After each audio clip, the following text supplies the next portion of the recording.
Welcome again to another episode of The Secret Origins of Mint Condition and another installment of Joe's Comics Corner. His head keeps getting bigger every time he says that. This time we are traversing a new avenue in search of a special corner that bears a street sign proclaiming, "Welcome to a new era, a new age for Superman, the Man of Steel, a fresh, controversial beginning for the world's first superhero as conceived by the legendary John Byrne."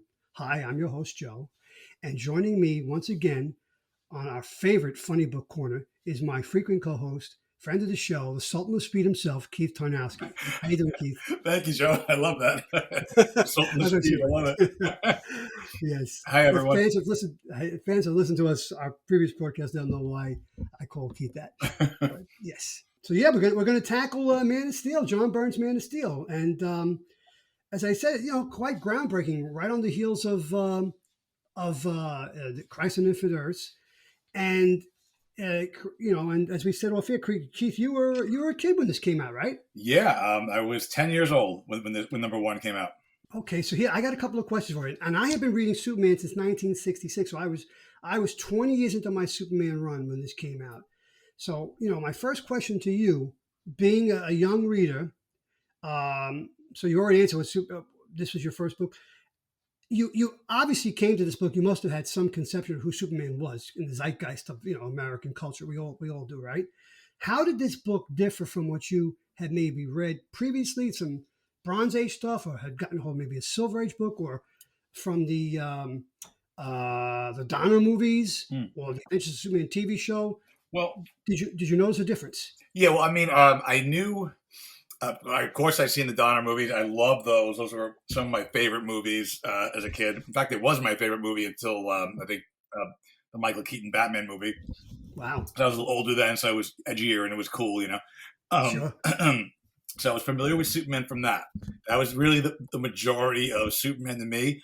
I had been reading comics for a bit before I picked up Man of Steel, because as I said before, my first comic was Crisis number 8. I became obsessed with Flash.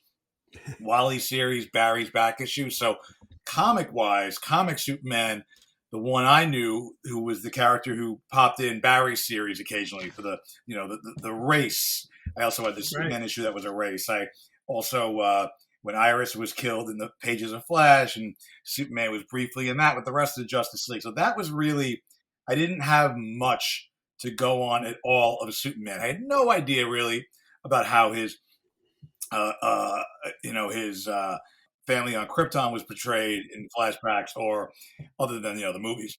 I had no kind of viewpoint for that. Even Lois and them, I never saw a comic book Lois. Wow. So maybe briefly in Crisis, So this was it for me, which is it's interesting because when I read it then in 86, 87, whenever I actually picked it up. And then I read it again around 2002. And I haven't read it since then until recently. And it's just interesting, where you are in your life and your experiences with other comic books. Sure. Your perspective changes while also still appreciating it. Mm-hmm. Yeah, no, very much so. To me, as I said off air, I have been reading Superman for 20 years at this point. And I was looking forward to this. Just a side note to our fans listening, we have dropping soon an episode called Whatever Happened to the Man of Steel, the 2-part story that was the kind of the coda on the Silver Age, Bronze Age Superman, written by Alan Moore. James and I did that episode, and this is kind of like a sequel to that. But I was looking forward to those books, and I was looking forward to this because Superman was kind of wearing thin at DC at the time. The sales were down tremendously. Over in Action Comics at the time, they were trying to get younger readers in, so the stories were really watered down. A lot of good stuff that happened in the late 60s and early and mid 70s, even the early 80s was gone. Mal Wolfman was gone at that point. He wrote some great Superman stories. Bates was hanging on, but you could see he really didn't. He probably knew the change was coming, and maybe he was phoning some stuff in. I don't know. I hate to talk ill about Cary Bates. He's such a great writer. A change was needed. And I embraced this change. But like you just said, when you read something years later, you see something a little bit different. Your life experiences change. So there are some things here that I forgot that kind of shocked me. and some things that I also forgot that I said, oh boy, I wish this was around today in the Superman comics. So, I agree. I agree. right. So I have a couple of quick flash facts. I want to get out of the way first before we talk about this. I mean, I think the biggest thing about this, two biggest things about this, is that Clark was now the real person. Superman was the disguise, right? He was literally born on Earth in Smallville when the Kents found the rocket, and then the Kents, for the first time in Superman's long history, they don't die when he's a teenager, Superboy, and they make it into old age, and you see him become Superman, and they're still around, and there is no Superboy. So that's those are some, and there's some other big changes. That how do you feel about But that? The lack of a Superboy in continuity. well, I kind of knew this was coming, as I said, even though this is before the dawn of the internet, and we had conventions, and I had a friend who was working with me at Barnes and Noble. His name was Keith Williams, longtime comic book artist. For many years, was the worked on the Phantom comic strip. Keith at the time was interning at DC and working at Barnes and Noble. He was giving me little hints of what's coming, what was going to be coming with this new Superman series, because eventually Keith started doing the background inks on Action Comics for John Byrne. And if you go back and look at some of those books, he gets credited too. John Byrne with Keith Williams. Wow. So really cool. And he told me the biggest thing. He says, Joe, I know you like Superboy. He's gone. What do you mean he's gone? No, there's no more Superboy. This is like the Golden Age Superman. This is a back to basics. And I had to wrap my head around that. But you know what? I thought it was a great move, because now he's the sole survivor of the planet Krypton. Yeah, Supergirl's out of the picture. Yeah. And 7 million Kandorians are out of the picture too. Oh, right. I think about that. And Crypto, and the Phantom Zone criminals are out of the picture too. Zod and Jaxer and all of them. So this was a big departure from the mythos that I had grown up with, and from what I knew on the TV show with George Reeves and the Diner movies. But I did embrace it, so I liked it, and I think we can do this by issue, right? We're going to Yeah, that'd be great. Yes. So if our listeners stay with us, we're going to walk you right through it. Obviously, there are spoilers ahead. I just gave 3 of them right off the bat, and there's going to be more. So, Keith, you want to start us off with issue number 1? Yeah. First, I'd just like to say, a lot of this, again, I read it twice before, 30 years when I first came out, and then again 20 years ago, and just now. I didn't have, like I said, I didn't know a lot about Superman comic history when I first read it. So, I mean, this was it for me. This was Superman, And as the years have gone on, the 90s, early 2000s, I become more familiar with some Silver Age concepts and some limited amount of stories of Superman. But I had seen how some things started to bleed back in.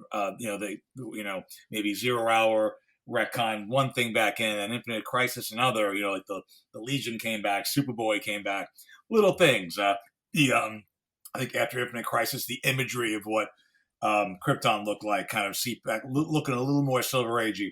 So that's definitely happened over the years. So going back and reading this again the other day, really like a little jarring, but I love it. This is, it's hard to say. This is still tied with me with Jeff Johns' Secret Origin, which I think is a great story as well. We can get through that another time, but I love this. First of all, John Byrne's art. He definitely is in my opinion, one of the best Superman artists. With Perez, Swan, so many others. But Jurgens and Ordway, oh my God, Ordway, oh my Lord. And while I didn't like the story as much, I still think Ivan Rice is great and could have been known as one of the best Superman artists if he had a better run to go with. Oh, you mean the Ivan Rice run with Bendis? Yeah. Yeah, well, unfortunately, the great art was wasted on poor storytelling. Kind of was, but this is great. I mean, John Byrne's art in this is beautiful, and things I had forgotten, Joe, that I really, enjoyed. I don't know if I'd want this in the current continuity, but how sterile Krypton was, not just in so many ways, how they didn't even conceive babies in the traditional way, and they didn't even, the mothers didn't even, hold them until they were born. All these different things, and how the relationship between Jor-El and Lara, how, cold in the sense of that's just the culture of Krypton, but they still had this love for each other that was a little warmer, I guess, that you would guess than other Kryptonians had. I found that really interesting and compelling. That's the Superman, that's the Krypton I grew up with, and now it's Yeah, not really a thing anymore. But so I kind of had forgotten what that was like. It was great though. Seeing where they came from in this particular continuity. definitely. And you mentioned the sterile look of Krypton. That was taken. Now, I've read this somewhere. I can't corroborate it. I was looking for it today to see if I could find the corroboration for this. It's a tough word for me to say. But I think Byrne did lift some things from the Donner film, Superman the movie, and obviously Krypton is very sterile Oh God. looking. It's an ice crystal planet, Yeah. devoid of all color. I mean, the only color in that movie is Kal-El's blankets, right? When you think about that, Yeah. right? Otherwise, yeah, everything is just basically black and white. And when he brings Kal-El to the rocket, you see the bright red, blue, and yellow blankets. So yeah, I mean, that was kind of jarring when I saw that back in the day, and then it was more jarring, because he's changing things with the quote unquote green death, right? That is Yes. killing Kryptonians because the core is about to explode, but it's leaking poison. So this was, I mean, he's just like, it's amazing that he got the opportunity to do this. And I also found some research that other people were asked to do this, reboot Superman. Really? Yes, Marv Wolfman, Steve Gerber, which would have been really strange, I think. The guy that wrote Howard the Duck and Man Thing, and Frank Miller. They apparently exactly. Apparently their pitches were turned down. Cary Bates wanted to do it. He knew that the book and the character needed a shot in the arm, but he did not want to jettison the Silver and Bronze Age continuity. And DC and Dick Giordano wanted that, so Giordano turned to, fresh off of a great 5-year run on Fantastic Four, he turned to John Byrne, and Byrne delivered. That's really So, interesting. I would have yeah, loved to see Cary Bates too, like in an alternate universe. If I yeah, could read his run, that'd be great. that would have been interesting, right? I mean, The Green what Death else? too. What else is there about issue 1 that we should talk The about? Green Death. I forgot all about that. Like how Yeah, right. and how they had to keep Kal-El in that little incubator matrix Yeah, thing because of that as well. I forgot all about that. Didn't remember that. That I was did too. an interesting little angle. One thing I noticed, and I could be wrong. I felt like maybe some of the time on Smallville in this might have been kind of later used as a somewhat inspiration for the show Smallville. Oh yeah, Right? It just felt, I hadn't read a lot of the Silver Ray stuff, but from what I've seen, Clark was never really, not that he was a jock in the show, but he was a little bit more, a little closer to that and a little more popular and a lot more focused on his life in Smallville than I feel like we saw before with respects to high school and stuff like that. oh yeah. I don't know, it reminded me a little bit of what I later watched on Smallville, which I thought was really cool. And I also I love seeing the relationship with him and his parents, especially his dad. Mm-hmm. I feel like that's something we don't see enough, and I hope that they touch upon that in the new movie coming out with James Gunn. Oh, definitely, yes. I feel like they will if you kind of go by the feel of the Guardians movies. I feel like family will be important. Yeah, I love that. I love the designs of Krypton and his ship. That's probably my favorite version of Clark's ship coming to Earth. Yeah, he modified the birthing chamber, the Matrix, whatever it was called, into a spaceship. Yeah, Right, exactly. Right.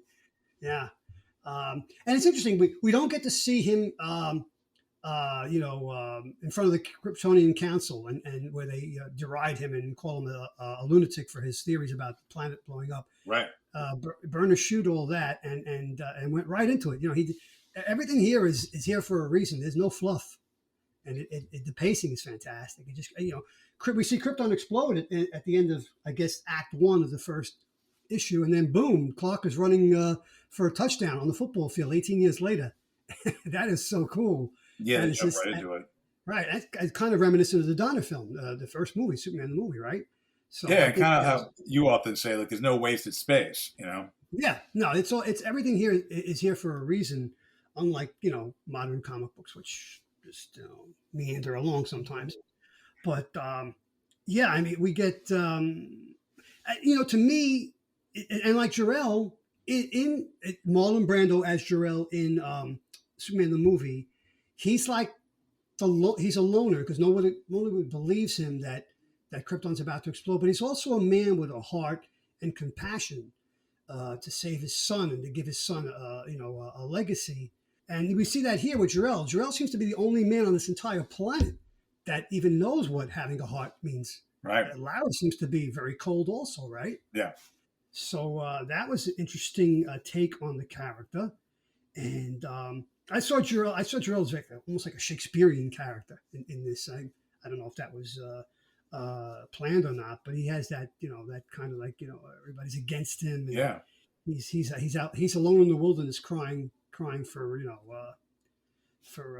things for better things, even though he's facing doom. The whole planet's about to And he gets to do his one act is to save his son and get him off that planet. Yeah.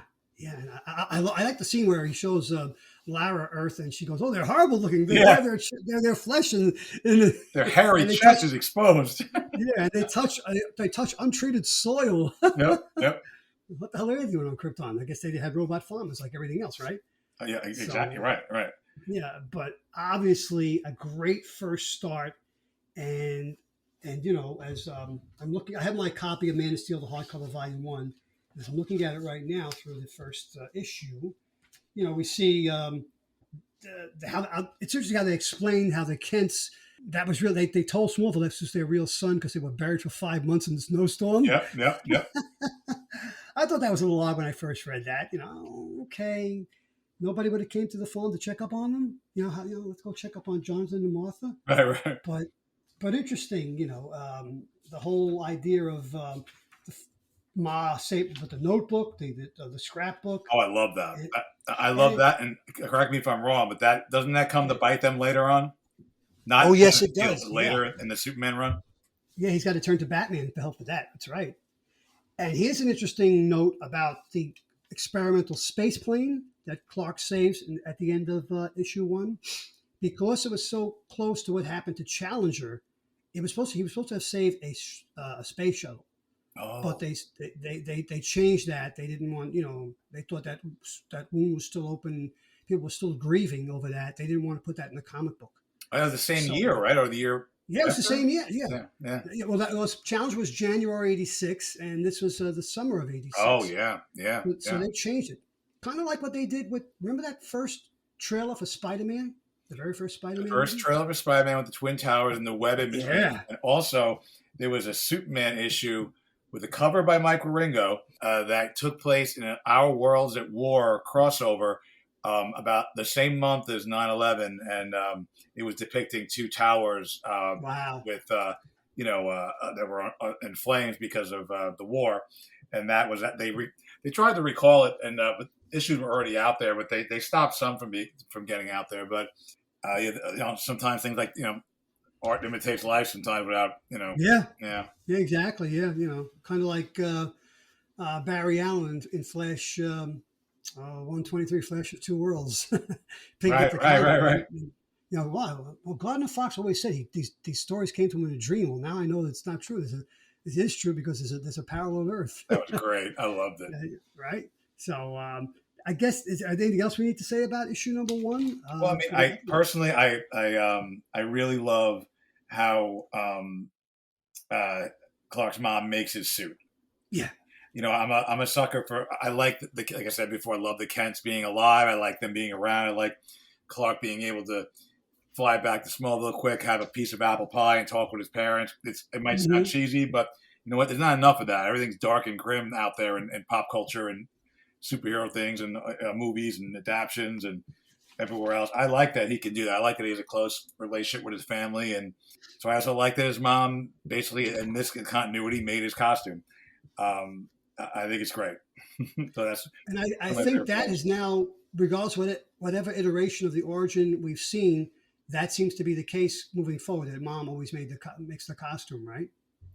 I know It was that way in Lois and Clark, The New Adventures of Superman. and it was like that in Jeff Johns' Secret Origin, which was Right. hilarious how they did it in that because he's Superboy in that. Yeah. Wasn't like that in Smallville, though. No, Uh, and obviously wasn't like that in Man of Steel. And this is the first time we realized that the costume's not invulnerable because in the original continuity, the Silver Age and Bronze Age storytelling, the costume was made of the blankets he was wrapped in, and therefore, since they come from Krypton, like everything else, they're invulnerable. Which they later had to explain. Well, how do you weave invulnerable blankets to right. Yeah, I have that story, by the way. It's a Superboy story from like the early '60s. They actually tell that story. That's It's great. unbelievable. But but yeah, and then we find out that Superman has this aura that extends a millimeter from his body or so that protects anything close, which is why his cape always gets ripped up. Yes, yes. But not his really his costume, and thank God not his briefs. Yep. Yeah, so they I mean he thought this all out, man. This is every little thing was there. If I'm going to change it, he must have said to himself, I need to have a real explanation why I'm changing it, and then have a really good substitute for the change. And he did. Byrne did. So I think that's issue number 1, right? Yep, that's it. Basically. So issue number 2, Lois Lane. I wrote here, Lois Lane is hot. Well, we don't know that. On the trail of Superman, who she named, another reference to Superman, the movie, for an excellent, an exclusive interview, but she just isn't quick enough to catch up to him. So she puts herself in danger to lure him out, and it works. And she gets her exclusive interview. Very much. I forgot that part happened, by the way, when I was rereading this. And that absolutely reminded me of Superman 2, when Lois is positive she knows that Clark is Superman, and he won't admit it, so she jumps into the river. The Niagara River, yeah. The Niagara River to get rescued. And it 1,000% reminded me of that. It was great. And in this one, Clark also knew that she was pulling a fast one because of his X-ray vision. He saw the aqua lung in the car. On the seat of the car, yeah. Yep. In a Donner version of Superman 2, she jumps out the 28th floor of the Daily Planet building. Yes. So that when I read this back in 1986, when I read it again yesterday, that's Margot Kidder. That's Margot Kidder's Lois Lane. Oh yeah. I mean, he had to be drawing from that. She is the best investigative reporter in Metropolis, but she's also she'll do anything to get a story, obviously, including putting herself in danger. Right. So that was just so classic. It's laugh out loud funny when she does that, and when he flies her home, did I write that down? Did I write that quote? I hope I wrote that quote down. Oh yeah, he flies home and she goes, "You know where I live?" And he goes, "Of course, Miss Lane. I know where everyone lives." Yeah. I laughed out loud, right out loud when I forgot that line. That is so that you could hear Christopher Reeve saying that line at that point. Absolutely. And, yeah, right. He humanizes. This is the first. I'm not saying Superman wasn't human before, but he was more of the Kryptonian. Superman was the guy, Clark was the disguise. Byrne reverses it, so we get a little bit more of Superman's humanity in John Byrne's Superman, and to me that was a welcome addition and a welcome relief. He definitely changed a lot again from what the Silver Age was. He changed a lot, not just taking out some of the history and starting from scratch with some things, and aesthetically changed things, and how characters spoke, and even a certain level of violence. I feel like that wasn't, really in a lot of Superman stories before that. But that all being said, man, this now it just is Superman. It feels like Superman. A lot of stories when someone writes Superman or any character really, you could tell they don't get it or it just doesn't feel right.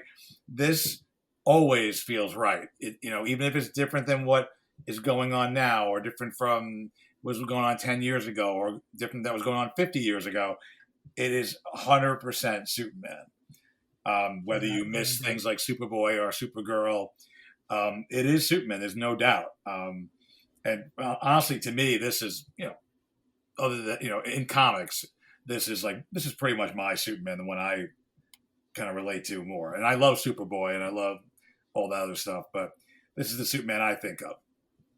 I agree. You know, as I said when we talked about the Flash numerous times, even though I grew up with Barry Allen, Wally West is my Flash. Wally West is the Flash to me. And when this came out, after 20 years of reading Superman, after reading all 6 issues of this, I said, "This is it. This is my Superman, and this is what Superman should be." And to me, this is the seminal origin. I know there's been other ones, including. Is that your phone or mine? I think it's yours. Yeah, it's that stupid phone in the living room. That's the landline. I never answered. So yeah, this is for me. Even though Joe's a 20-year veteran of Superman, I put my he put his stamp on this, and I said, okay, Byrne, you won me over. This is Superman, and I agree. And what I like about issue 2, he's having fun flying around, capturing people and putting people away, and she's trying to catch up to him, and she's always late, and it's like there's a joy to him being Superman. He's the farm boy in the big city, and he's having a good time. Little does he know that there are dangers lurking in future issues, Right, right. that are going to challenge him. There's this sense of fun especially about this issue. It just comes through in the writing. It comes through in the character, and once again, I just keep thinking about how much fun Christopher Reeve had as Superman on his first night, right? Including saving a cat in a tree. Yep. So this harkens back to that in tone and feeling. Well, I agree. I even when I was rereading it, the scene where the pages and the scene where he stops the purse snatcher thug, literally, there's like a certain, he's not Spider-Man quippy, he's not Wally West quippy, funny, but he's having fun. And literally, this scene is something you literally I could see Christopher Reeve Superman doing when he. I was going to say, go ahead. He gets, he gets the purse back, and he is like, kind of like lands right in front of the robber, and he just kind of like a little, like teases him a little bit, Yeah. and then gives the purse back and takes the guy away, and that even the little grin looks like a Christopher Reeve kind of grin.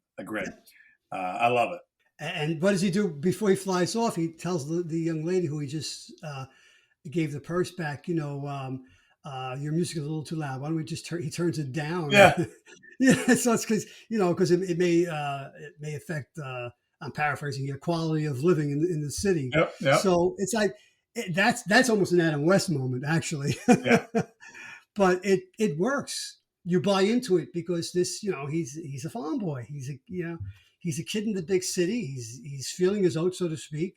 He's having a good time, and the thing is, he believes that. He believes that noise pollution is harming people. So he's going to fight for truth, justice, the American way, and to end noise pollution. Yeah, you said, I was going to say the same thing. It was I like the it's funny because I guess it's shied away a bit now these days, but I like that it wasn't heavy-handed or anything, but I love that they made a point to say that he was, he's not Kryptonian, he's American, and he was raised here, and he's, happy to be here. I know they kind of lean away from that these days in a lot of stories, Mm-hmm. but, not a political thing, but I think it's kind of great to see kind of a more traditional valued book. It's a fun read. Yeah. Okay, that's issue 2. You want to take absolutely, yeah, on issue 3, because this is a great issue. Yeah, well, this issue 3 is well, first of all, a great thing about the end of last issue is how Lois finds that Clark Kent kind of scooped her on the story of Superman. Yes, yeah, I left it out. You're right; it's very important because that kind of sets the tone for a bit of other stuff. But that was great. This issue, though, for a lot of people, I'm assuming would be a favorite issue, is when Superman meets the Dark Knight of Gotham City. Mm-hmm. And I gotta tell you, I love all versions of Batman. I like the dark stuff too. I like this and that, but I love this Batman.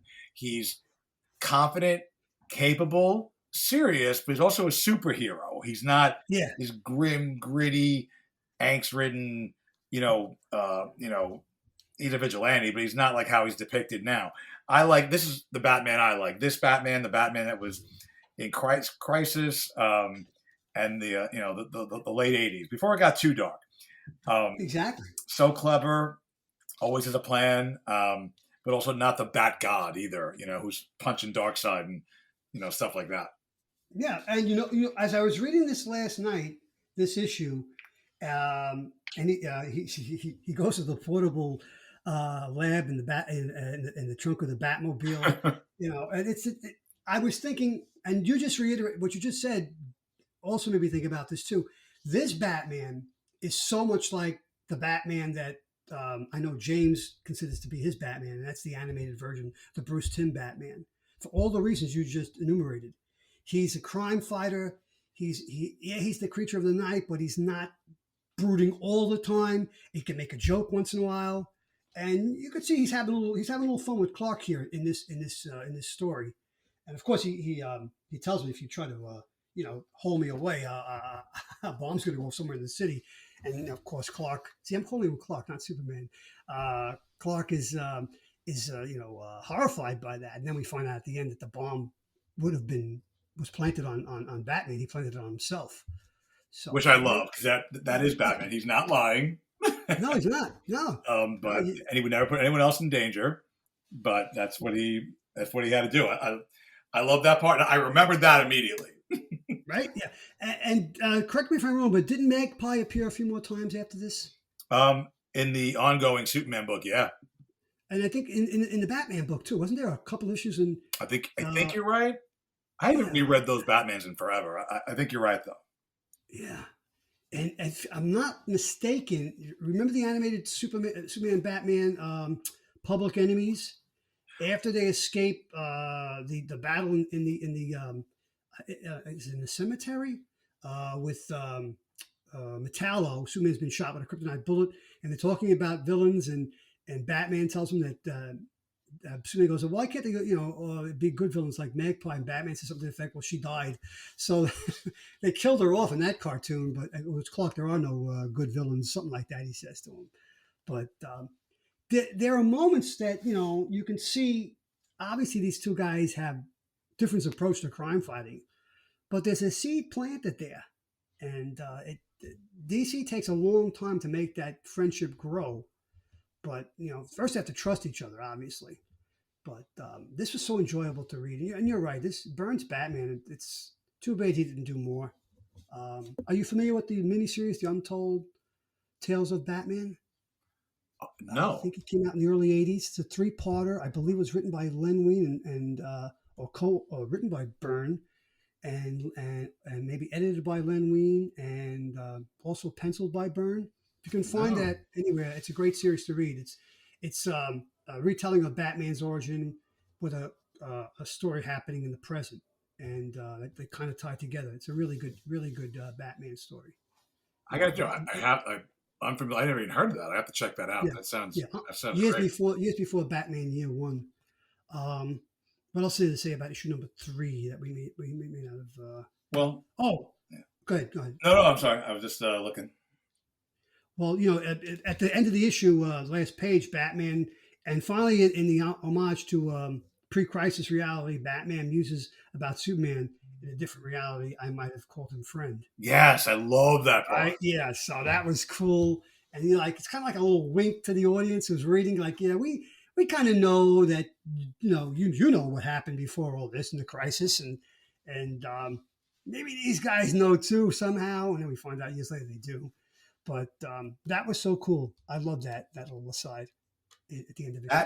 I love that. I love that. I'm rereading that. I love that scene. I got a little chill, and it reminded me in a different way of the feeling I felt on a side note watching in the first season of Smallville when Clark and Lex are talking in the barn.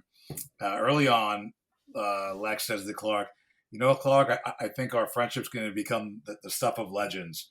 Yeah. And I got a chill, oh my God. Yeah.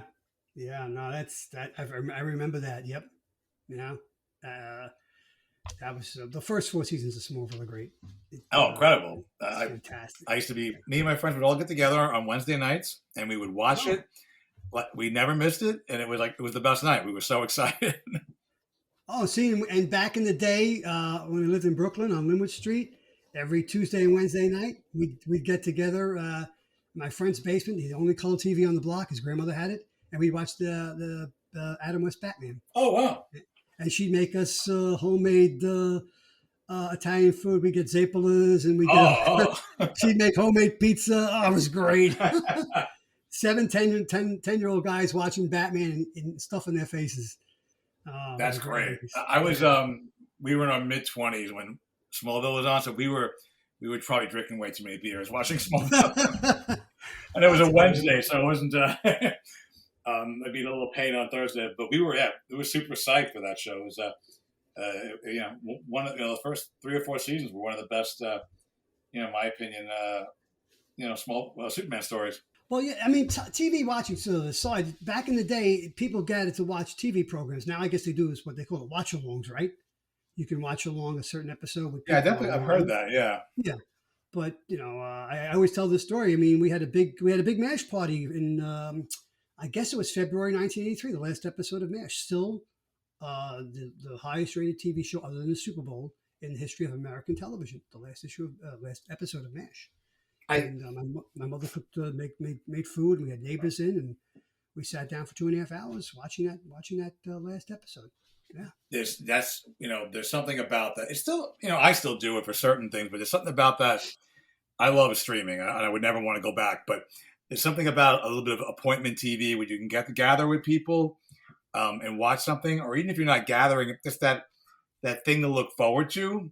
Mm-hmm. Like when I think you and I spoke about it when it came to Dexter New Blood, which I loved. It was great to have every week something to look forward to, but also as much as I love binging, sometimes you can't savor it.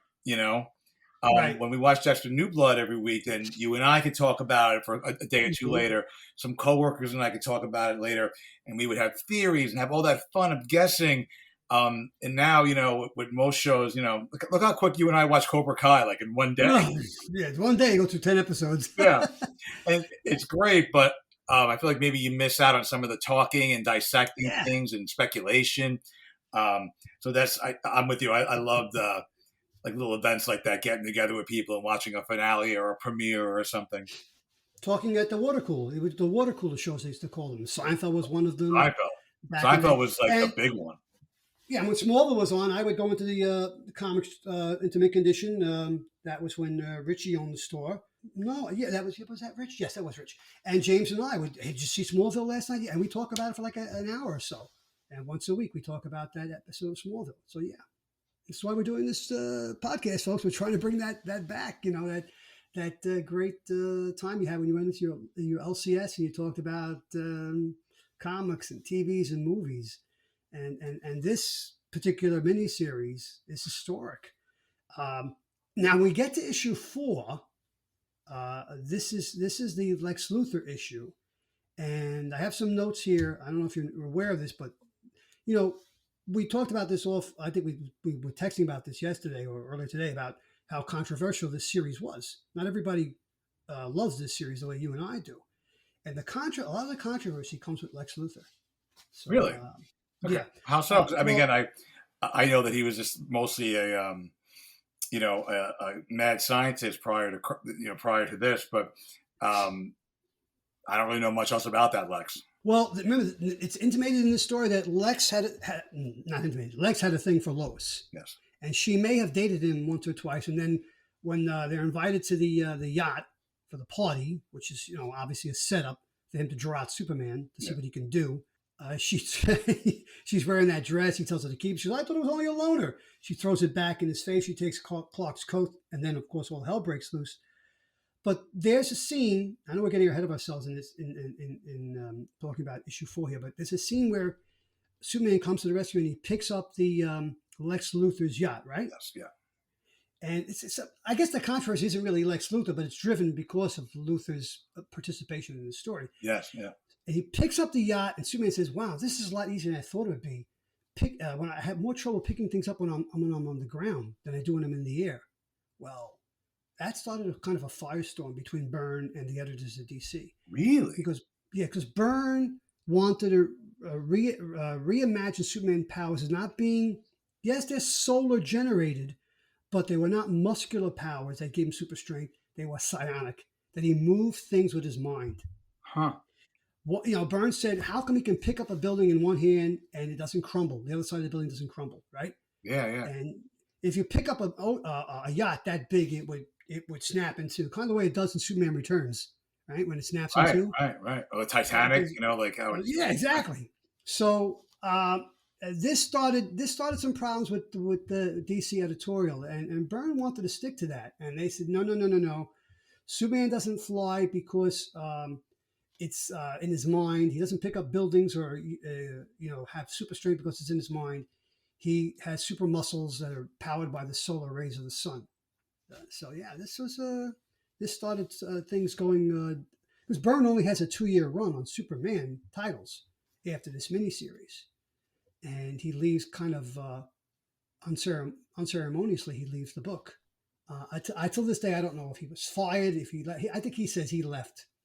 I do know he said he regrets leaving, but I don't think he was fired per se. I think they just came to a parting of the ways because he had different ideas about the character moving forward. So that being said, though, when I was looking through all the Byrne issues online, it's crazy how big his run was because even though it was only 2 years plus, he was on Adventures of Superman, he did some action. He also did the 3 miniseries, the World of Smallville, World of Krypton, and World of Metropolis. Right. He was like Superman came out twice a month. The Superman book came out twice a month that he was working on, right? Yeah. He was like kind of akin to like Jeff Johns on the JSA, synonymous with that. Jack Kirby. Oh my God! Right? Yeah, like sculpting, something a corner of an important corner of the DC universe, and especially with Superman, because even more so back then, but even now, it all comes from Superman. You know what I mean? Like that has to, that he's the foundation of the DC universe. Oh yeah, I mean that's obvious, and I mean here we are with the apparently Gunn and Safran are going to start their DCU, and they're starting it off with Superman because they realize he is the first superhero, 1938. If you're going to start a universe at DC, it's got to start with Superman. Yeah, he's the ideal. Don't face the Batman and Wonder Woman. It's Superman. Yeah, I agree. I mean, that's one thing. One of my favorite things about the book by Jeff Johns, Doomsday Clock. I love, spoilers for anyone who hasn't read it, and I won't go into detailed spoilers, but a big point of the book is that it all starts with Superman, and that Superman's greatest, and I agree with this, Superman's greatest power is that he inspires people. Right. And what I loved about it is that Superman saves the day without technically throwing a punch. He finds a way around. I mean, he throws punches in the story, but not to solve the big issue. And I think that's kind of a huge message that I love about Superman, that he inspires and he always finds a way to do the right thing, which is what I don't like about the movie Man of Steel. I don't like that he killed General Zod. No, not me either. And I know that if you want to be quote unquote realistic, it can make sense, but that's not the point of Superman. The point of Superman, I think, is to show that he always finds a way to inspire you to always try to find a way. I don't want to see Superman snap someone's neck. And by the way, he could have just flew up out of the building. That's what I keep saying. Yeah, exactly. But it's just, I don't want to hear about realism. I want to, a character should be written a certain way, and the story should be written that way. And I like Henry Cavill, and I think he does a great job. But that's not the Superman I'm a fan of. There's plenty of dark heroes out there, or angsty heroes, or murderous heroes. Leave Superman alone. Superman, Spider-Man, Captain America can't be angsty. No, they can't be. Last week's episode of Superman and Lois, episode 2, addresses what you just talked about in Man of Steel. He comes across an old villain, Atom Man, who didn't have powers when we saw him in last year, but now all of a sudden he has superpowers. We don't know why yet, how that's going. It's got something to do with, what's his name, Mannheim, the head of Intergang. But they're fighting in Metropolis, and Superman looks around and starts seeing people being in danger. Like, all right, this has got to stop. I got to get, and he's taking you out of here. And he flies him to the wharf area of Metropolis, which is kind of deserted. And it's like, well, why the hell didn't Zack Snyder have Henry Cavill do that in Man of Steel? They they toppled buildings. They killed 10,000 people in that fight. And it's just, and we get, oh, he's new at this and that movie. It was his first fight, so to speak. Well, not really, because they had just destroyed Smallville, 15 minutes earlier in the movie. So, where's the learning curve? Right, and that's just an excuse. The real answer is that they want him to be doing those things in that movie. You can take something seriously and it not being ultra violent or making him a murderer. I was listening to a podcast with Mark Way where he was talking about James Gunn announcement and all that, and it's just funny. One of the things he said, he's like, "I don't have a high bar. Just don't make him murder people." Yeah. Oh, I like that. Exactly right. No, Superman doesn't murder. No. Even Batman doesn't murder. Well, Batman's not murdering people. Why should Superman be murdering Didn't people? they have Batman like killing people with a machine gun or something in one of those movies, Justice League or something? Yeah. Well, I know in Batman, 1989, he sends the Batmobile into the Joker's factory and blows it up with all the Joker's henchmen. Oh yeah. Right? And then in Batman Returns, he's got he's shooting the circus of crime, right? The clowns and them. He's blasting. I guess it's one of those things. I was rewatching Batman Returns with someone recently, and I guess it's one of those things. It's all about imagery, right? You're shooting like a machine gun into a crowd. It looks like murder. But when we see Michael Keaton just throwing someone off a building quick, you assume he lands on a pillow or something somewhere. Well, that big clown who had the bomb, he stuffed it in the guy's pants, and they punched him, and he fell in that hole in the street, and he explodes. Obviously, that guy got killed. Right. So, right. Well, yeah, that's the whole comic book, trope that the Thing and the Hulk are fighting in the middle of Manhattan, and it's only that building was abandoned, or it's Sunday morning and there's nobody there. Right. I feel like there's something to it. There's something to the imagery. Like you could say to a kid, like you didn't see the fat clown die. You can kind of put it out of your mind a little bit. And I never thought of it as a kid. I never thought that guy died when I was a kid. I didn't. Oh, I knew he died. It just never kind of occurred to me. When I see Batman with like an Uzi in this Justice League movie, I'm like, I don't know. It just that's too much. It rubs me the wrong. It's like I don't know. It just rubs me the wrong way. But I don't think Superman should be anywhere near any of that because he always finds a way. And if you want him to be in a story, in my opinion, where it's dark and real, and it's real, then in my opinion, don't use Superman because that's just not what I want to see. And I don't think that's what he's meant for. I don't think that's what he was created for. No, I completely agree. I mean, I know he was a Depression era hero, and if you go back and read some of the Golden Age stuff, I think he does kill some people, throwing them off of roofs and stuff. But that didn't last too long because they didn't have a Comics Code Authority, but they did have people watching them put out these comic books, and I'm sure they heard from different groups during that era. And listen, you can't blame a character for some type of writing, whether it was just bad writing or just writing of its time, or just trying to work out who the character is. I was talking to someone online about Flash stuff recently, and they were like, "Well, Wally West and Heroes in Crisis." I'm like, that was a terrible 8-issue miniseries. And a terrible, a year or two of bad written Wally West comics. His whole history is not that. You can't, just because someone will point out that, in the Byrne ongoing, Clark kills the Phantom's own criminals. I like to pretend that didn't happen. Yeah. No, me too. So quickly getting back, we really no, it's my fault too. 18 months have passed since the first issue. Now that we're in issue 4, they make note of that. Because Luthor spent an entire year in South America, and he's back now, and also the big thing here, Lex Luthor is more of a middle-aged man. He's got a little bit of a paunch. He's got red hair like he did back in the Golden Age, but he starts to lose it as the series goes on. And Lex Luthor never lived in Smallville. He and Clark meet for the very first time in this issue, right?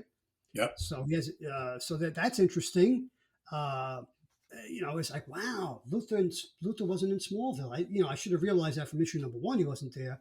But this issue crystallizes it that this is the first meeting of Clark and Luthor, and Clark, and then when Superman comes to save the day from the terrorists that he hired, and then it all goes awry, right? Because he gets jailed for that. Yep. Lex Luthor. Oh, and he holds a grudge. I'll tell you, the one thing I love this book, but I do prefer it when they were friends in Smallville. I like that history that they have together. And I it do might too. be Yeah. because the show cemented it in me, and I loved Michael Rosenbaum and Tom Welling's dynamic.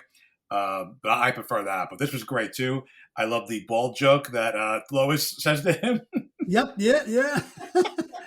Yeah. This is Margot Kid as Lois Lane, without a doubt. What'd you say? You look like Oh, I can, see if I oh, can some find it real quick.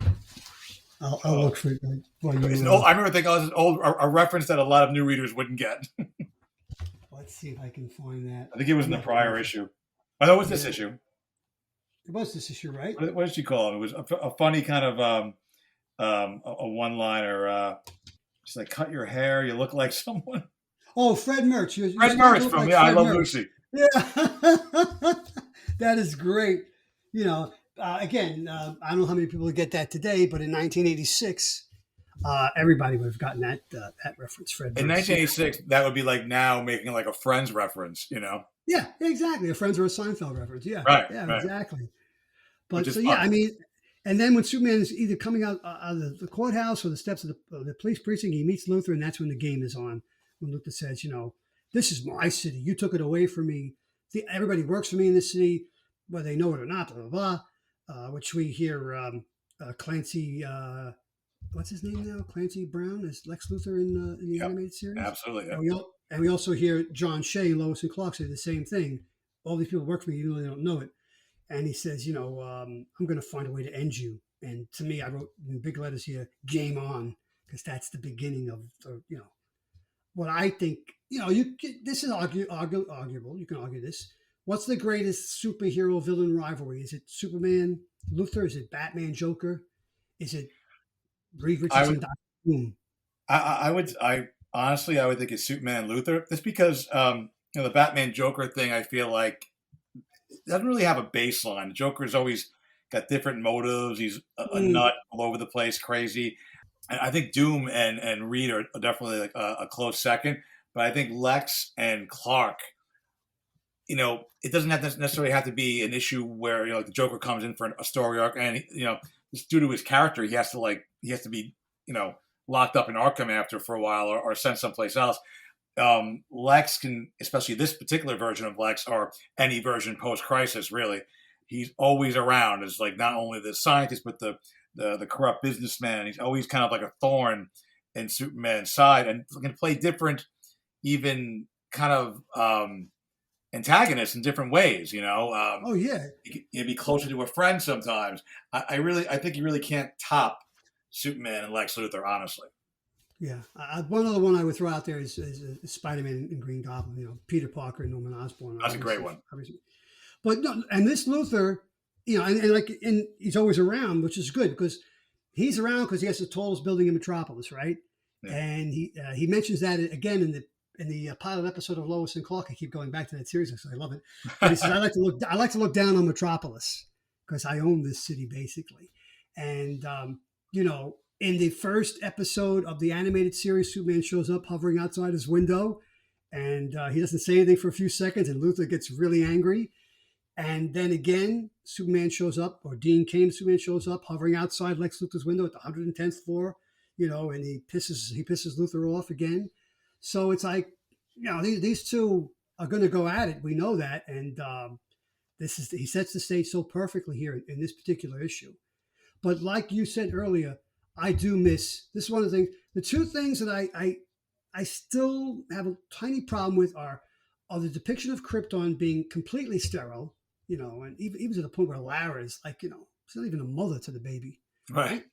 And also, I prefer Clark and Lex starting out as friends and then becoming rivals as boys, as teenagers.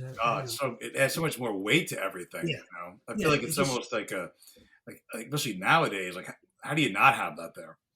Right, and it just further proves what we've just said, or further, validates what we just said about how they're being the two greatest adversaries, protagonists and antagonists in comic book history, because it goes back to their adolescent years. So yeah, absolutely.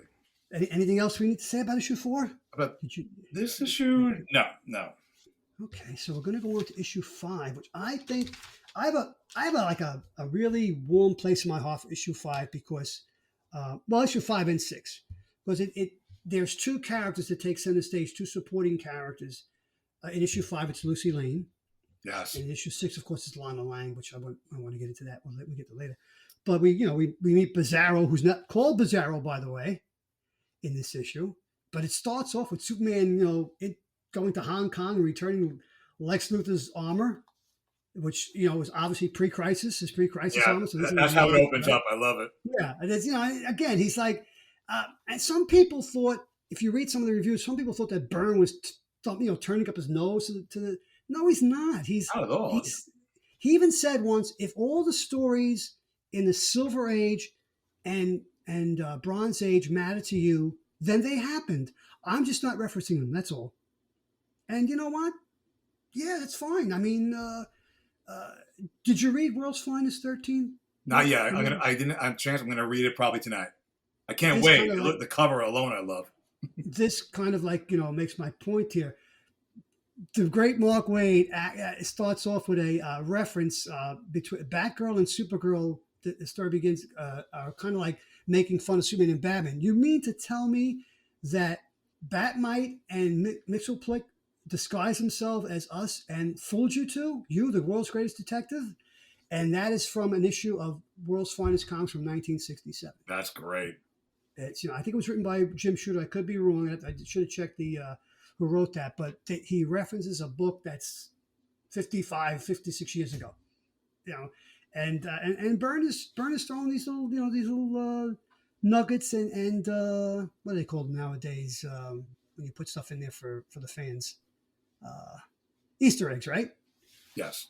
Yeah, it's a nice little Easter egg, that splash page of him holding the suit up, the pre-crisis Luthor suit, battle armor, whatever you want to call that. So what did you think about this issue? Well, first of all, I forgot all about Lucy Lane being in this and the whole her being blind for a portion of it. I thought it was a great way to introduce her character. You almost immediately had sympathy for her and already cared about her when generally I never really have. So I think that was good. I liked the take on on Bizarro. I don't think you could do a reboot of Superman, and so early on introduce a Bizarro universe. I think it was come across silly. Yeah. I think you have to kind of move into these kind of things a little slower. So I like the take on that. I like, of course, Lex would try to create his own Superman. It made sense within the sense of of a superhero comic. I felt sympathy for Bizarro until you find out he's basically a robot. Yeah, really, really great issue. Of course, Byrne's art that's the thing. Byrne's, in my mind, not as great as George Perez, but very similarly, when I'm reading it, I have to stop and kind of gaze at the art a lot. Yeah, Byrne's art, I mean, he's not George Perez because he doesn't have the intricate backgrounds, obviously, right? Yeah. But he has a command of anatomy that reminds me of actually Gil Kane, I when I first saw Byrne's art, I immediately thought of Gil Kane, who's one of my favorite artists. Very kinetic, and Byrne is like Kane, is a storyteller. His art, your eye moves along the page, following what's going on. You really don't need the words. You can tell the story by the artwork. You're right. I was thinking the same thing when I was reading it. He reminds me of, in a way, and not his style.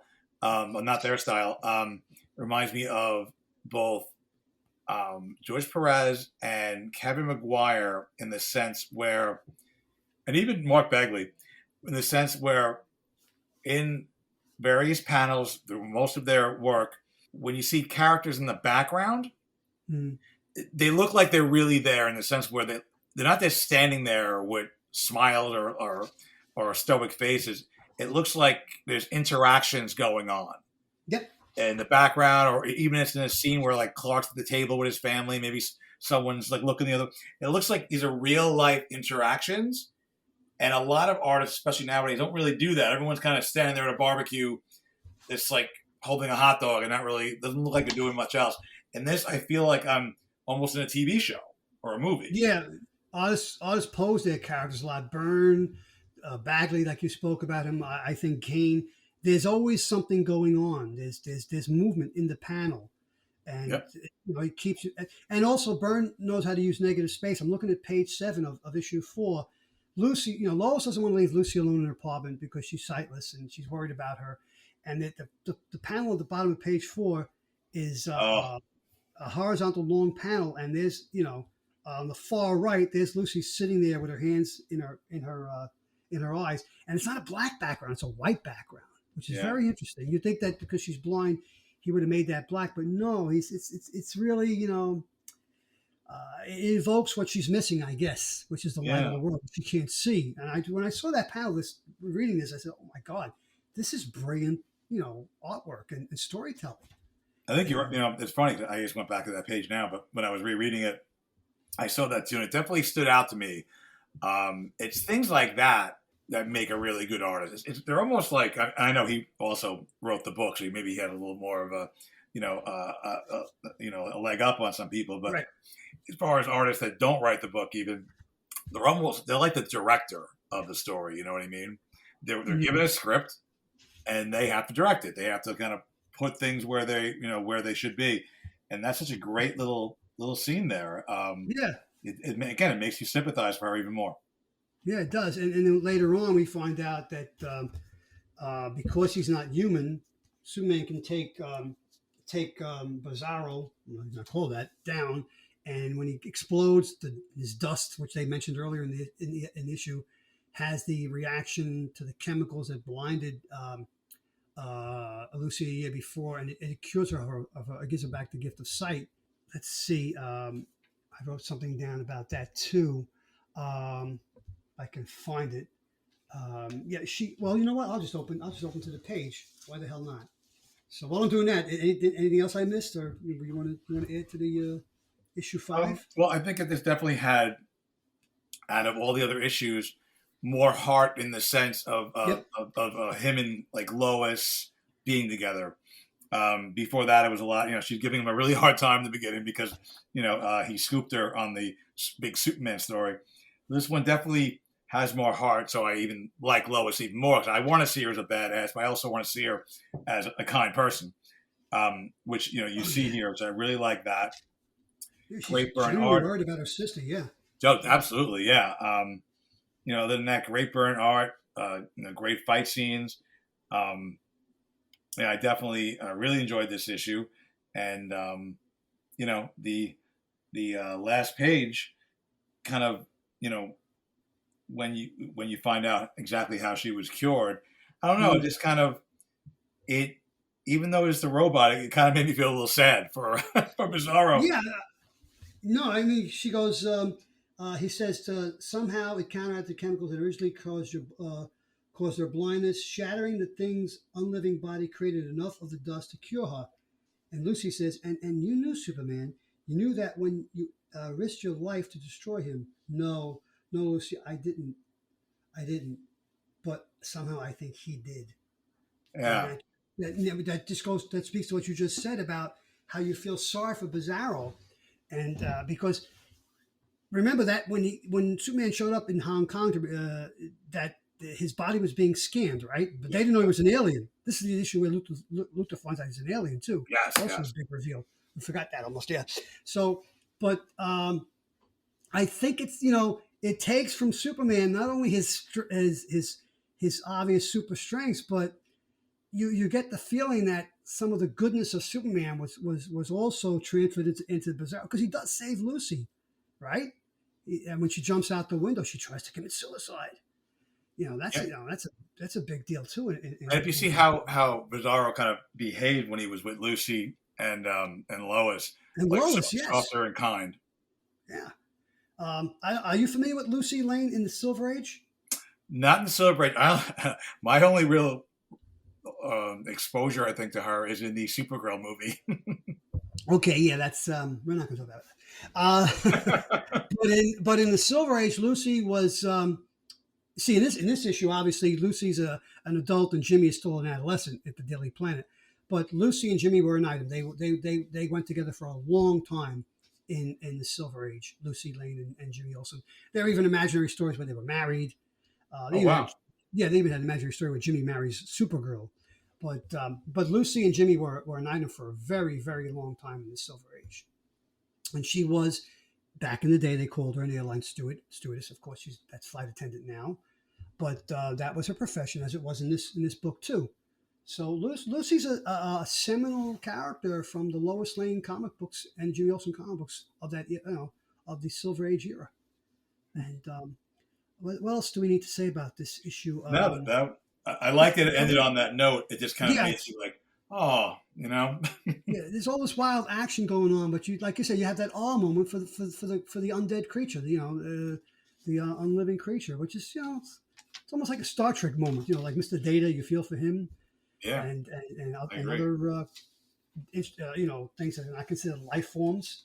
So very perceptive of John Byrne, and just drawing you in further. Now we get to issue 6. Oh, this is a good one.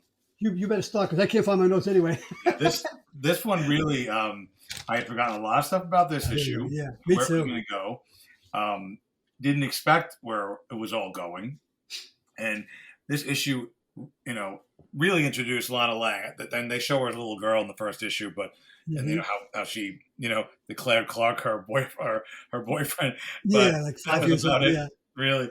And this is the first time you see her. I wouldn't say this is my first exposure to Lana Lang in the comics. I remember Annette O'Toole and Superman. I think 3 or 4. 3. Yeah. 3. But other than that, this is my first exposure to the comic version. I really like this version. She was in love with Clark. Troubled by the lack of the romance, or how she kind of had to lose lose Clark because Superman belongs to the world, as she said.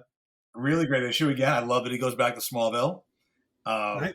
I like that there's so much time spent in Smallville with his folks and with Lana. I feel like the art even in this issue like extra tight. I'm not sure what was going on there, but it's probably one of the best looking issues of the series. I think you're right. The first and last issue, I think, are the best looking issues of the series. I agree. Yeah, there's just something there, and he gets a little visit from Jor-El. Just an overall really great issue, really satisfying. What did you think initially? How was Lana Lang portrayed pre-crisis? Because I have no idea how that was. She was the Lois Lane of Clark's youth in Smallville. She was, Superboy's girlfriend, and she was friends with Clark, but Clark always had to ditch her when he had to turn into Superboy. And Lana, like Lois, has always suspected Clark of being Superboy. Mm-hmm. So, for kids of that era, she was written as a nudge. A total, complete nudge. And she did she have parents in the Silver Age? She had. Well, her uncle was, I believe, Professor Potter.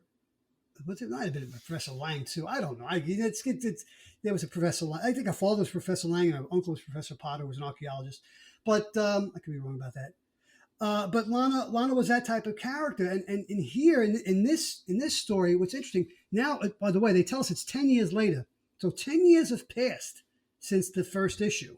So Superman obviously is established in the world. He's had multiple adventures with other heroes that we haven't seen yet, and that's another thing that people who don't like this series have a problem with. Well, you aged them too quickly. How could 10 years pass in 6 issues? Well, that was the plan, not John Byrne's plan, by the way, DC's plan. Byrne wanted to have it as a coming-of-age story because there was no Superboy. He wanted a young Clark to start out slowly as Superman and learn his trade, so to speak. But DC knows. He said, no, we have to have a fully formed Superman. And you can tell your story from there. But Lana, I wrote something here. I think I texted you this the other day. He goes back and he reminisces after he has a hallucination with Jor-El. She finds him running in the field, and they go back to the first night. After that big high school football game when he can fly, right? And he grabs Lana and flies her around the world. He reveals himself to Lana. And at that point, it was only just Martha and Jonathan that knew about his special powers. And it's so, I don't want to use the word I used in the text. I remember what he said, right? We're not going to use that word here. But he kind of screws up her life. Yeah. Because he takes her around the world. She thinks this is going to be, this is the beginning of their relationship. He kisses her on the forehead like a brother. I think she even says that. And he flies off. and we don't know if they've seen each other in the interim years that he's come back to Smallville or not. I think and she says she's moved on, and we know that Lana in this continuity will eventually marry Pete Ross and he becomes vice president. And then when Superman, Batman, and Lois take President Lex down, she becomes the first lady because Pete Ross becomes president for a while. Right. So it's not like her life is totally ruined, but I think there's a very tragic aspect to Lana's character here.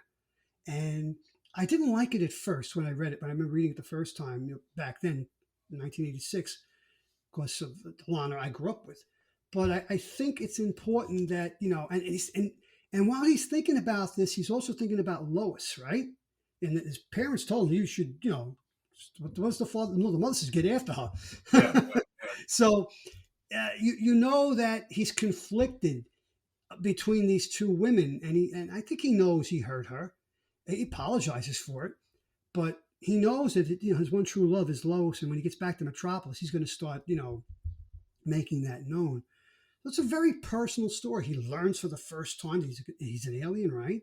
This goes back, Keith. I don't know if you're familiar with this, if you know this about the legend, but in the Golden Age, yes, we have the two-page origin. I think either in Action or maybe later on Superman #1 in 1939, and Krypton is mentioned, but that's all we know. These are came from Krypton. It wasn't until Superman 61, 1949, Superman's return to Krypton, that he finds out he's an alien. Really? So yeah, he finds he discovers kryptonite affects him. He wants to know why, so he travels back through time to follow the path that how the rock got to Earth, and he's kind of like a ghost wandering around Krypton. He sees his parents, he sees the civilization, he sees the end of Krypton, and he comes back to Earth. He says, "Now I know why I'm different, because I'm an alien." And Clark has that same revelation here. But what's important about the revelation at the end of the story? In this one, that he finds out he's an alien, but he considers himself. Well, right? That's absolutely like I was saying before, which I love about it. He says something to the effect of Krypton made me Superman, Smallville, and made me who I am, who made me American, and good. Yeah, I love that. I love the ending. The ending it's a great place to start, and to start, because after that you're just excited for a new beginning for now stories that take place, more currently in the DC universe that run concurrent to, Justice League International and Flash and Wonder Woman, Batman, and all that, and you're ready to jump into that. You're excited to jump into that because they've fleshed out this particular version of Superman, so you're ready to see him interact with all the new versions of other characters. A Wonder Woman that's landed here, and Batman, and the Justice League and all that. I also, to kind of go back to what you were saying before, when I was reading it, I didn't remember it, like you said, taking place over such a long, 10-year gap of time. Yeah. So I while forgot we're reading that too until I read it again. stories, he's already been a part of the Justice League and certain things like that. I thought that was really interesting and really fun. And it just made you kind of want to see him interact with these other characters more. And that 10-year gap, reading it this time, I couldn't help it to make me think of the 5-year timeline for the New 52.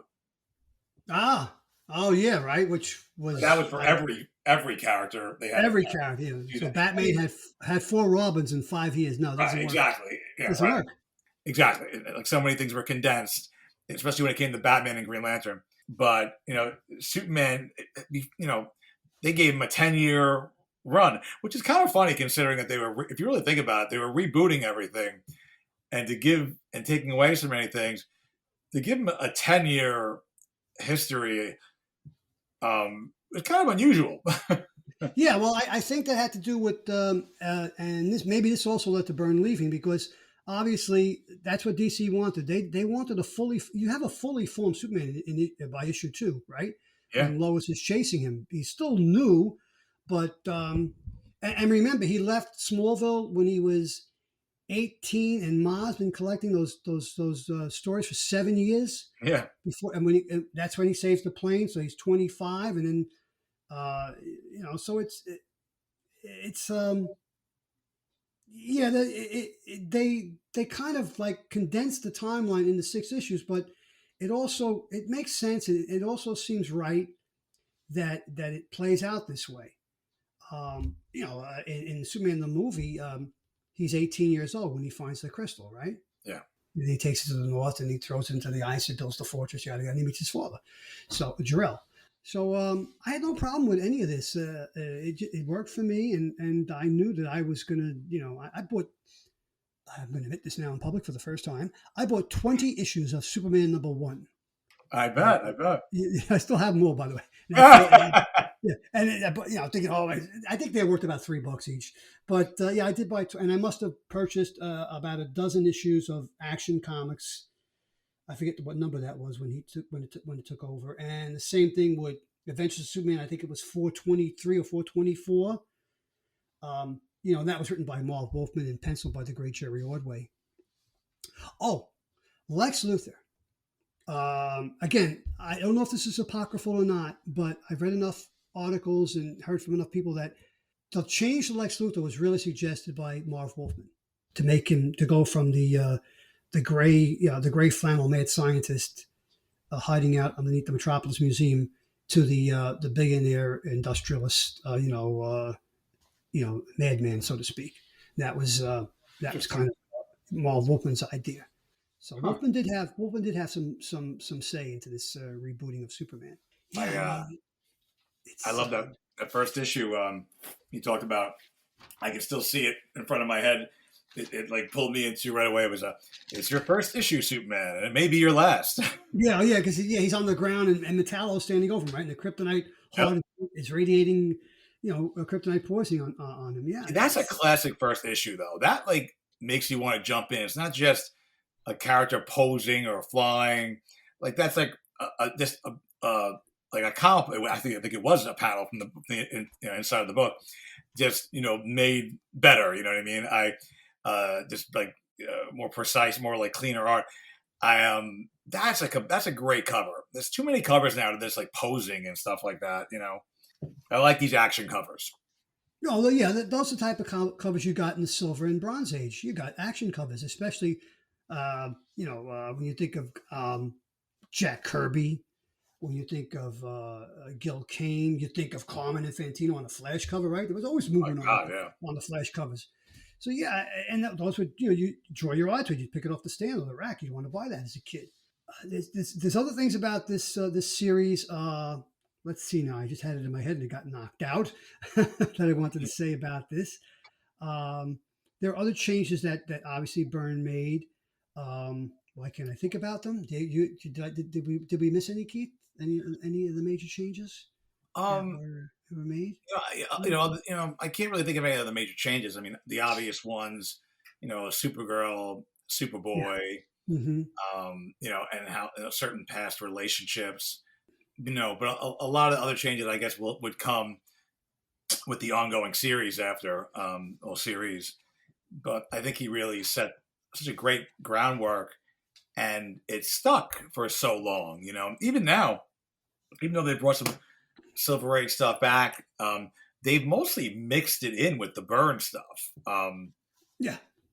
A lot of the Byrne, especially the feel of the character and how I feel like how Superman speaks now and has spoken for the last 30 years, his voice is definitely John Byrne Superman. I think so too. I mean, there was a time recently when Superman became the guy again and Clark was the disguise, but this works so much better.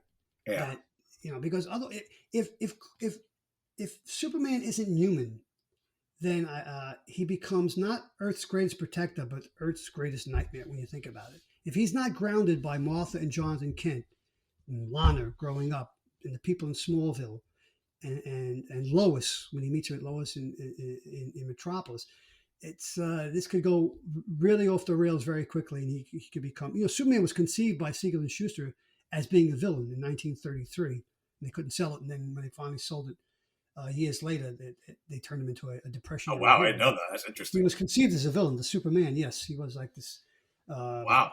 Yeah, this he had super brain power, something like that.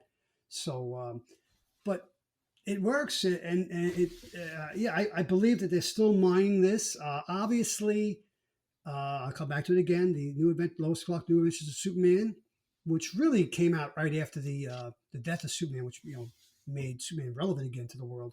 But obviously, Deborah Joy Levine, the showrunner, she pulled heavily from the John Byrne era. Especially the relationship with Clark. There's that episode in season 2 where they go back to Smallville. Lois is pissed off at him because she finds out he's Clark, and he says, "Superman is what I can do. Clark is who I am." And to me, those are the most profound words ever spoken in any medium of a Superman, whether it be comic, movie, TV series. I don't play video games, but that's it. That's the essence of the character. That's who he is. He's Clark. Yeah, and I What feel like happens? Yeah, I feel like it doesn't have to. I get why for the Christopher Reeve movies, I get it, and that works great, and it's fun, and I'm totally fine with that. But I'm with you. I don't like the idea of I don't even really like the idea of either one of them really being the mask. I kind of feel like he's always Clark. right. In the Superman comics I've read, for the most part, I don't think he acts much different as either. He can make his look different, maybe change his voice a little bit, but I think he's still the same guy. That's what I liked about like the Byrne stuff and everything, since he was never like a goofy little clumsy coward, or not that he was ever a coward, but he was never Well, like, he was in the Silver Age and and even in the early Bronze Age, he was treated as a comedic relief as Clark Kent because he was seen by Lois and others as a coward. Yeah, as a milk yeah, toast, as they would say. I don't really like Yeah, that. I like when no, he's. I've read all these books since Byrne, and Clark Kent's a capable guy too. He's just not Superman, and maybe he can kind of blend more, both visually and with his personality, tone it down a little bit. But I think he's basically the same guy. I don't see him acting any different. I kind of like that more. yeah. Yeah, I just think it's who he is, and Smallville kind of really put that in me more. He's Clark Kent. That's who he is. And you mentioned Christopher Reeve, and Christopher Reeve, he did play Clark Klutzy, but he was about the only person on earth who could pull that off. Oh my God! And you knew that when Reeve was playing that role, he was having fun with it. Not Reeve the actor, but Reeve the character he created. Oh yeah, Clark Kal-El. He was having fun with that. There's that scene where after he takes Lois, on flying around Metropolis, and he goes, "I'm thinking, well, maybe we'll go out for a hamburger." She goes, "That's Clark, nice." And he turns, and he turns towards the camera, and there's this smirk on his face. He almost breaks the fourth wall there, and you see the smirk on his face, like I really got into this woman. Yep. And so that Reeve is playing the klutzy character that was in the Silver Age and Bronze Age, because that movie came out in the Bronze Age, but he's playing them. Yeah, we know what he's doing there, and it works perfectly. It does. It does. It definitely does. Yeah. So, and then later iterations, obviously, Dean Cain plays it. Clark is a little soft spoken at the very beginning of that show, but once he and Lois start, falling in love, and the battles they have, my God, there's nothing meek about Clark Kent, especially when he and Lois Lane are arguing. And that's great. If you think about it, it's a city with millions of people in there. He doesn't need that big of a disguise. No one's looking at Clark Kent, and because Superman doesn't wear a mask, no one even thinks he has a secret identity. Byrne talked about that. Yeah, Byrne talked about that in this miniseries, right? Yeah, he sets that up exactly. So it's like a different. I don't mind, and I don't find. Do you find it as unbelievable that he can fool Lois all the time? Yeah, but you have a suspension of disbelief. But everyone else, I have no problem with it. And I like him being a capable man, not a little kind of silly goofball. So, to be a top reporter. To be a top reporter, you'd have to be a capable individual, right? Yeah. You can't be a goofball. You can't be a coward getting yourself in all these situations and trouble. Right. So yeah, I think the Byrne take that voice and that version of the character, whether certain aspects of the world he's in is rebooted and the history. I think that I think the Jeff Johns version of Superman is the Byrne version. This updated and bringing some Silver Age elements into it. You know, I think Hmm. it's the same character, the same voice. I literally think of other than the speed bump that was New 52, that Superman from 1986 to now is the same guy. Yeah, oh, I would agree. Yes, yeah, and but Byrne started here in '86, and then of course he lasts about 2.5 years, and then he has his parting of the ways with DC. Then Wolfman hangs around. Always starts writing things. They bring in Dan Jurgens, they bring in Roger Stern, Louise Simonson, Wheezy, and others. And I think the next 10 years, from '86 to about even the late '90s, is unquestionably the best era of Superman, and it was all built on the foundation that John Byrne Yeah, set with Man of Steel. Yeah, I I agree. think that's a good place to end this, right? I think. I was thinking the same thing. It was perfect. Because he can go on forever, obviously. So, do you? I have one book I want to recommend. Do you have anything you want to recommend Yeah, besides absolutely. people Yeah. going out reading Man of Steel? Yeah, yeah. I got a couple. Go ahead, shoot. Well, I got two single issues, and they're older. Oh, I interesting. just had reread them recently, and I recommend people pick them up. They're both got a lot of heart, and they're fun. So the first one is Impulse number 50, Ooh, by Todd DeZago and Ethan Van Sciver. It is a single issue, a self-contained story. It's basically Impulse teaming up with Batman to take down the Joker. oh, Um, I it's a never heard of that. really fun story, beautiful art, and it gives you one of the three. There are basically three versions of how Impulse got named in the comics.